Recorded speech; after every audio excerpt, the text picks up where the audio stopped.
जन्मयादियस्य यतायनुभयात् इति रता च यर्थेषु यवेगासुरात् तेन ब्रह्म यदा यादिकृवये मुहानिति शूरया तेजवारमृदां यथा विनिमया यत्रे त्रिशरेगाया मृषा धमुनश्वेन सदा निरस्तकुहकं सत्यं परमं धीमहि। गीता अध्याय 15 पुरुषोत्तम योग। पुरुषोत्तम योग में भगवान समझा रहे हैं। बहुत सुंदर अध्याय है। सुनिए भगवान क्या कह रहे हैं।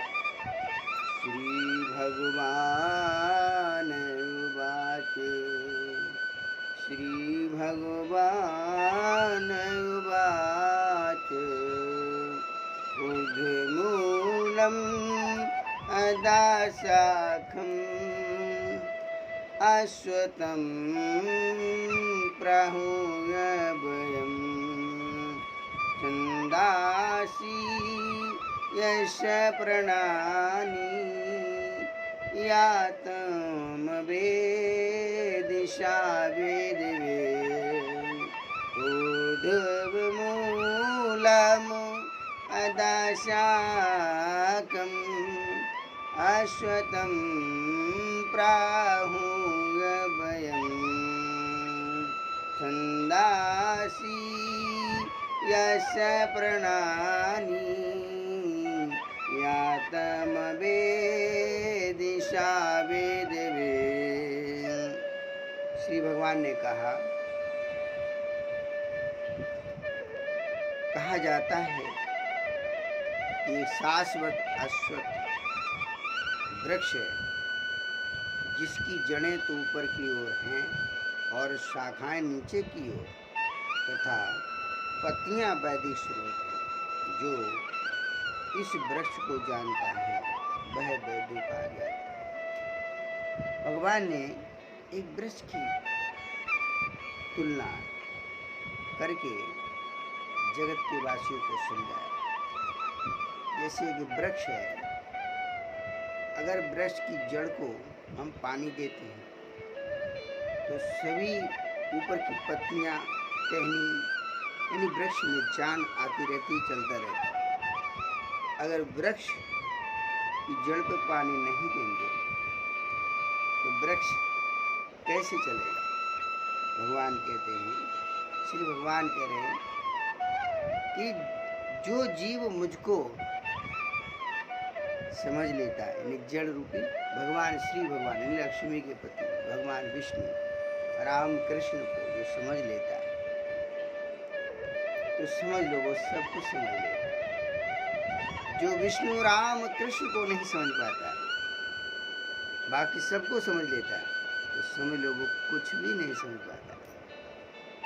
जड़ यानी उदाहरण से समझिए, जैसे पेट है, आपने भोजन पाया, पेट में गया, उससे पाचन हुआ, रस बना, खून बना, पूरे शरीर में इस प्रकार से हमें ज्ञान, शक्ति, भक्ति जो भी हमारी शरीर को प्राप्त होती है वो सब पेट के माध्यम से होती है।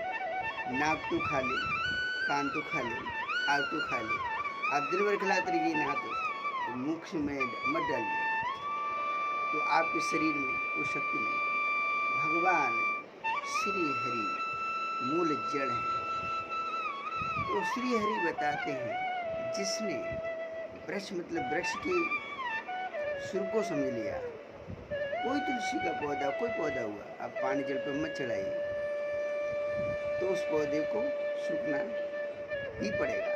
इसी प्रकार से जो मनुष्य भगवान श्री हरि विष्णु राम कृष्ण की भक्ति कर लेता है, उनके चरणों में वंदन कर लेता है, वो समझिए वो सब कुछ प्राप्त कर लेता है। और उनको छोड़ करके जैसे रावण शिव जी की भक्ति किया,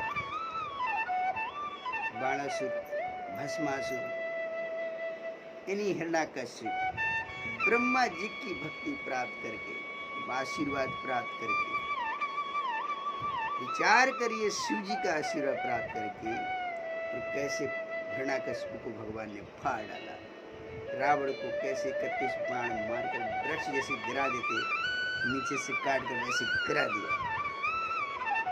आप विष्णु राम कृष्ण की भक्ति करते हैं तो आपको फिर जगत में और कुछ करने की जरूरत ही नहीं।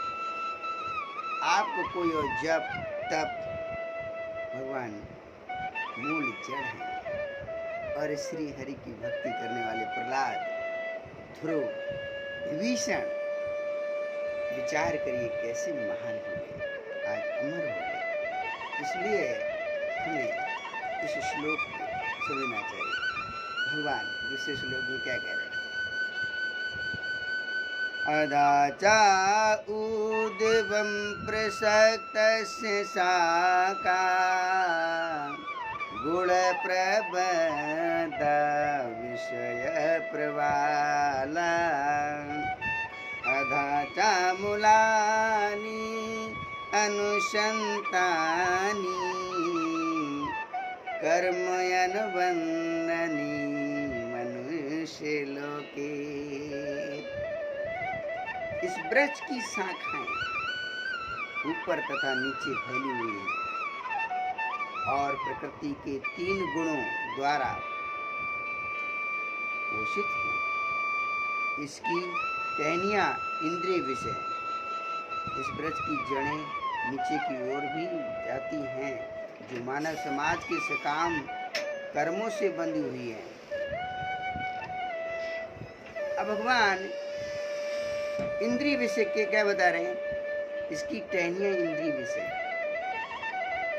मनुष्य को अपनी इंद्रियों की विषय जो होते, जैसे मन में आया बीड़ी सिगरेट पीना, नशा करना, कर लिए तो चले गए। लोग जंगल में जाके सुल्फा गांजा ढूंढते रहते, पीते रहते। मन में आ गया यानी कुकर्म करने में विषय, जैसे आप किसी से विषय की आसक्ति रखते, कोई नशा करते, चाय कॉफी छोटा सा नशा, तो आप उस नशा आपको खींचेगा।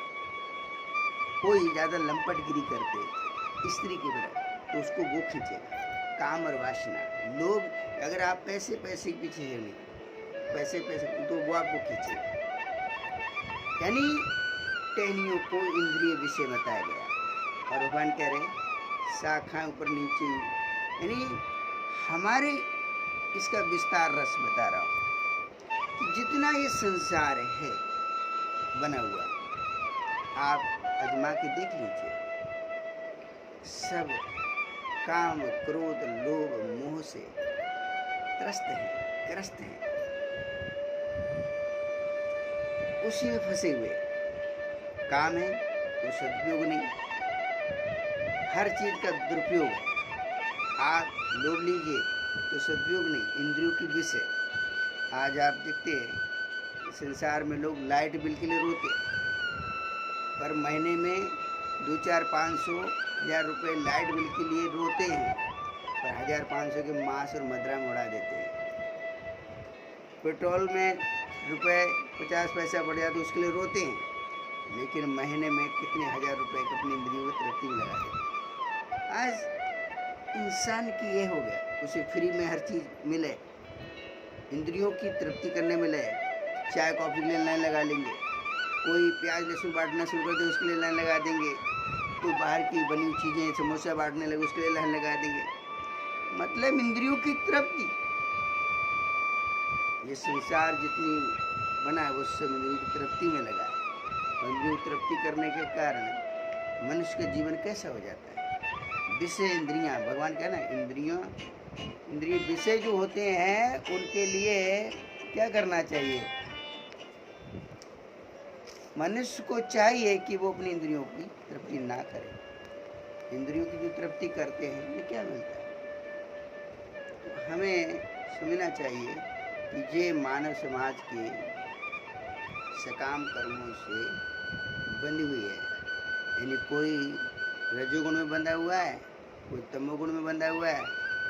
तो रजोगुण तमोगुण से उद्धार नहीं, जीव की आत्मा का पतन होता है और जन्म मरण के चक्कर में वो पड़ा रहता है। इसलिए इंसान को चाहिए कि वो सत्वगुण में स्थित हो जाए, अपनी आत्मा को आनंद प्राप्त करे। भगवान ने ऐसे अनेक इंद्रिय तृप्ति के बारे में विस्तार बताया। आगे हम एक और श्लोक लेते हैं। भगवान बता रहे हैं, नारूपम असया तथा उपलब्धते नयन्ता न चायादिन च संप्रतिष्ठा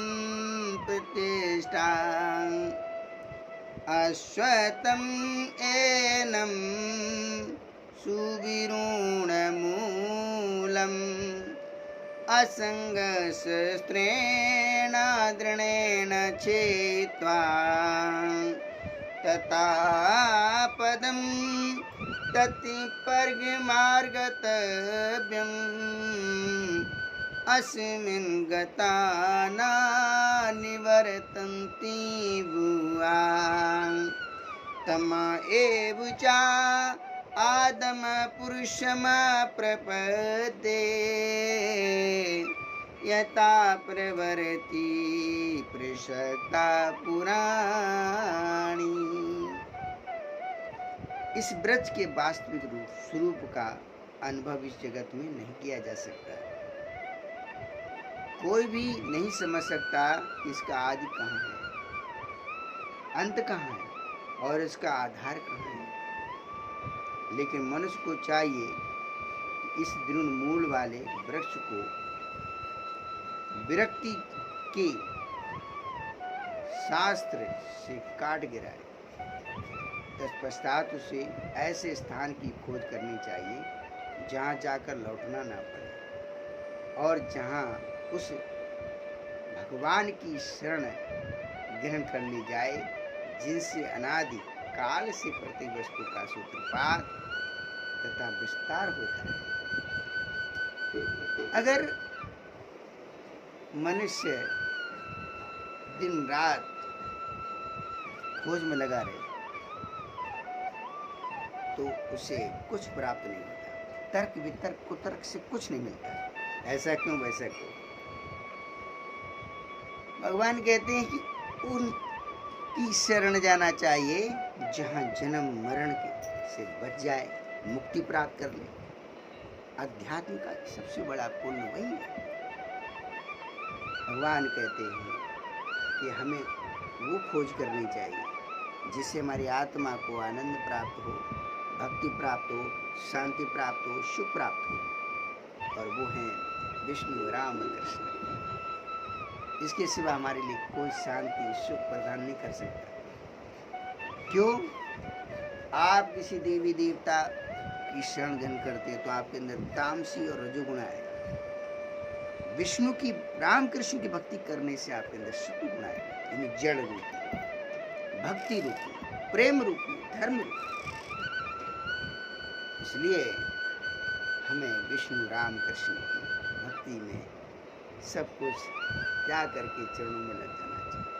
भगवान के हर एक रस का अलग महत्व है। वो जो भी मुख से श्री मुख से अपने बोल देते हो तो अमृत का भी अमृत है।